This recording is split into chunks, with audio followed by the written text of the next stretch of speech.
कान में डालिए, डाल दिए पक्का। ये थोड़ा एक बार और टाइट करिए, एक बार ढीला हो गया, दोनों बराबर।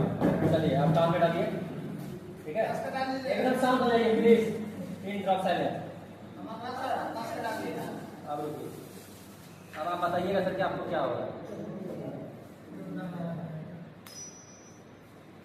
आपको लग रहा है आप चर्च में हैं? इसका कभी आप लोगों ने एक्सपेरिमेंट किया है? आपको एक अलग तरीके का अनुभव देगा, ये योगा भी है, ये आपके माइंड को शांत भी करता है ये सब। तो मैं एक एक टीचर को बुलाऊंगा, अब आप लोग घर में करिएगा, इतने लोगों को आ जाए किताब काम आ रहा है यही लगाइए। अच्छी तरह बोला मुझे छोड़ दी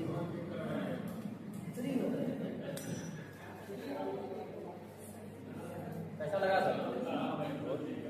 बढ़िया है, मजा आया।